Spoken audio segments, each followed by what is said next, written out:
A program permitting individual Chinese tourists to visit Taiwan has been suspended by the Chinese mainland. What are the reasons behind this policy reversal?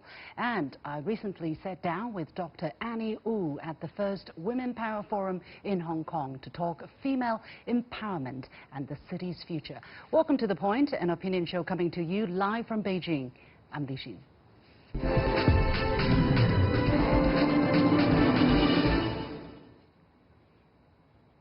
China has suspended a program that allows individual tourists from 47 mainland cities to visit Taiwan. Observers expect the move, which began on Thursday, to be a significant blow to Taiwan's economy. The mainland-based Association for Cross-strait Tourism Exchange says it halted the program, quote, in view of the current situation of cross-strait ties, but provided few other details. Meanwhile, the Taiwan authorities expressed shock as the 8-year program has been its largest source of tourists, including 1/3 of the visitors to the region so far this year. Why did Beijing make this decision, and how will it affect cross-strait relations? I'm joined from Taipei by Joanna, a former Taiwan legislator, and from the Beijing studio, Professor Gong of the University of International Business and Economics, and Einar Tangen, a current affairs commentator. Welcome to The Point to all of you. Now, let's get the latest, of course, from the spokesperson, Ma Xiaoguang of the State Council's Taiwan Affairs Office. He said just earlier today that the DPP, or Taiwan's Democratic Progressive Party authorities, kept advocating Taiwan independence, producing hostility toward the mainland and provoking confrontation between the two sides of the Taiwan Straits, and thus depriving this program of its basis and conditions. Now, this program has allowed mainland visitors to travel to Taiwan on an individual basis since June 2011. At first, it only applied to residents of 3 major cities on the mainland, namely Beijing, Shanghai, and Xiamen. In March 2015, it was expanded to include 47 cities on the mainland. So let me go to Joanna in Taipei. Could you explain a little bit exactly what the suspension means in terms of the type of people, the type of tours that will be still allowed to visit the island?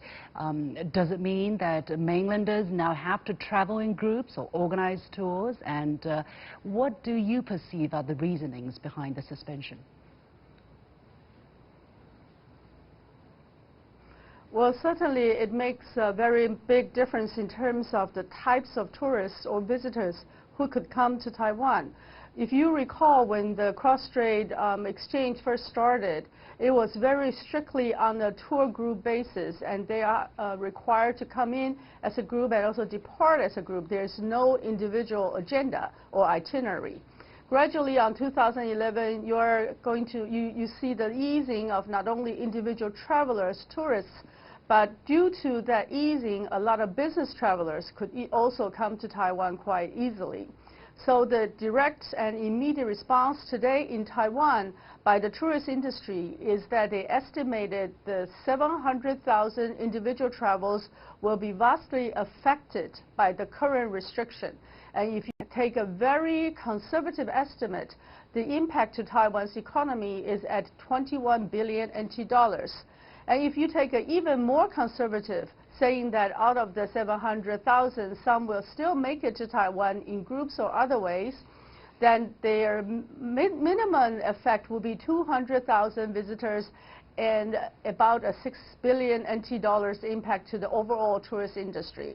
But I think the most important problem will be for the business travelers who could easily travel to Taiwan, make business conferences, discussions, and then go back to Hong Kong, mainland China in the past. And now they have to apply for a much more lengthy process, and it will be a restrictive factor for Taiwan's economy.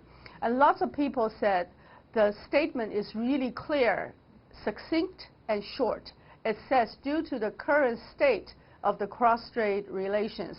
That means mainland China does not see the current state of mainland cross-strait relations as hospitable to mainland tourists or as friendly to mainland China as a whole.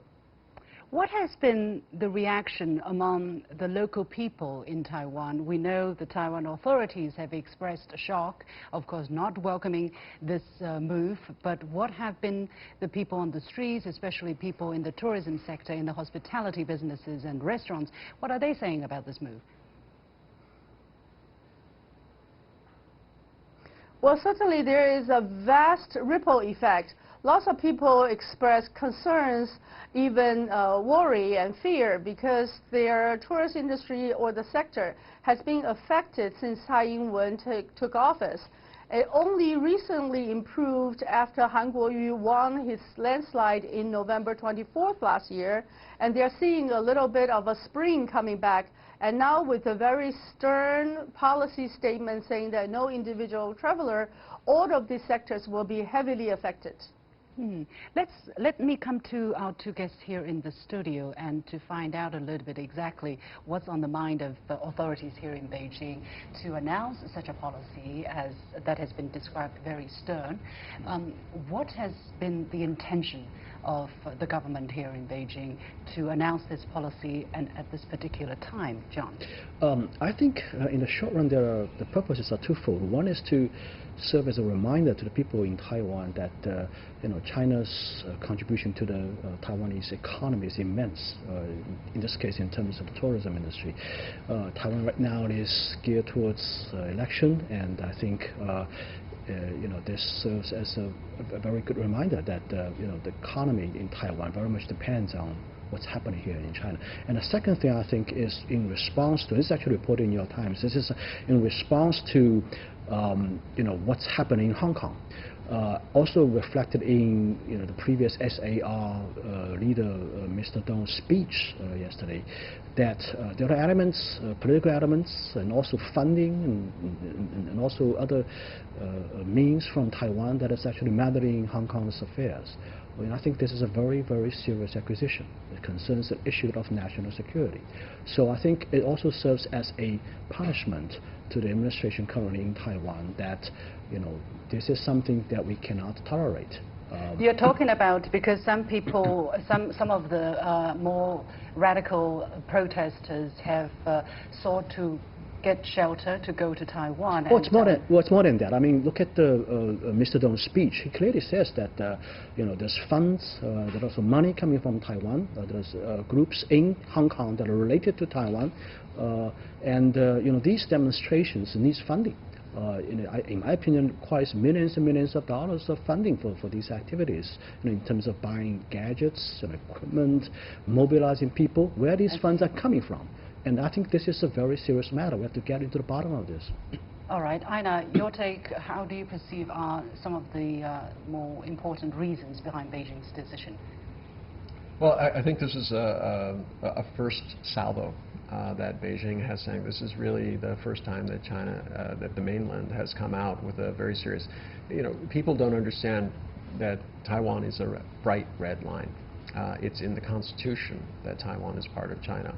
The sailing of ships up and down the Taiwan Straits encouraged by the current administration of Taiwan, the fact that they're asking for and getting more armaments, these are all things that are heading in the wrong direction.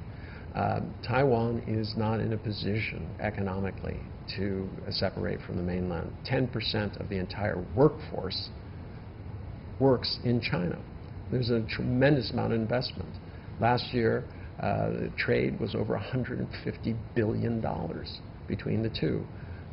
Even this particular thing, you're talking about something, it's about 4.5%, tourism is 4.5% of Taiwan's GDP.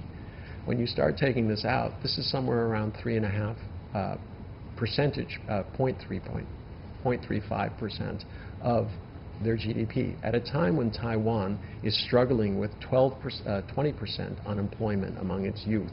And obviously, in the tourism industry, this is an easy access entry point. You're going to see more jobless people.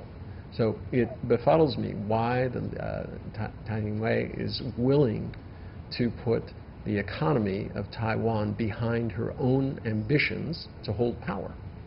Let me go to Joanna in Taipei to see her takes on these 2 points. First of all, whether this is a kind of very important signal and actually act of punishment from the mainland for the kind of policy that the Taiwan Authority has been adopting on Taiwan. And secondly, whether this message coming from the mainland is also about Taiwan's role in what has been happening in Hong Kong.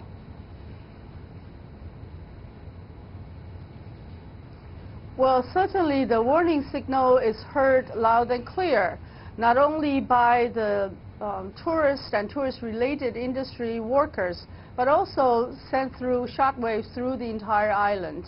I think there are a couple of issues in addition to the ones you mentioned. Also, Taiwan has a general election coming up in January 11th. And U.S. has a very clear policy in its Intelligence Authorization Act saying that mainland China may be muddling on Taiwan's local election, and also have asked the U.S. intelligence forces to present a report to the Congress on what measures they take in order to stop mainland China's meddling in Taiwan's election. So all in all the possible exchanges may be construed as one, warning to Taiwan not to get even closer to the United States, two, not to support Hong Kong's civil movement, and three, perhaps not to pursue an even more aggressive policy during the election. So all three signals and all three warnings are being heard loud and clear. And actually, let's put this policy announcement in its context as well. The official newspaper of the PLA, of the People's Liberation Army, China's military, published a story on Wednesday. That is the same day the suspension was announced, and declared, quote, "The Chinese military will resolutely defend the unification of the motherland at all costs." And also, according to the Global Times, on Sunday and Monday, there were military exercises in the waters west and north of Taiwan by the PLA. So, Joanna, are these all part of the package of signals that the mainland wants to get heeded and heard very loudly in Taiwan? Absolutely, and now we see the close relationship between what happens in Hong Kong and what happens in Taiwan. I think the signal is very clearly directed not only to Taiwan but also to Hong Kong. But in addition to that, I think mainland China has a very clear signal to the United States as well, because U.S. has strong relationship, especially in recent months, supporting Taiwan's military and other arms procurement, etc., etc. Okay. And Tsai Ing-wen has tweeted many, many times that Taiwan has shared value with the United States. Okay. Well, we're going to keep a close watch on the situation. We have to leave it there. Many thanks to Joanna, a former Taiwan legislator, and here in the studio, Professor Gong of the University of International Business and Economics, and Einar Tangen, a current affairs commentator. You're watching The Point with me, Li Xin. Stay with us. When we return, my exclusive interview with Hong Kong entrepreneur, Dr. Annie Wu. Stay with us.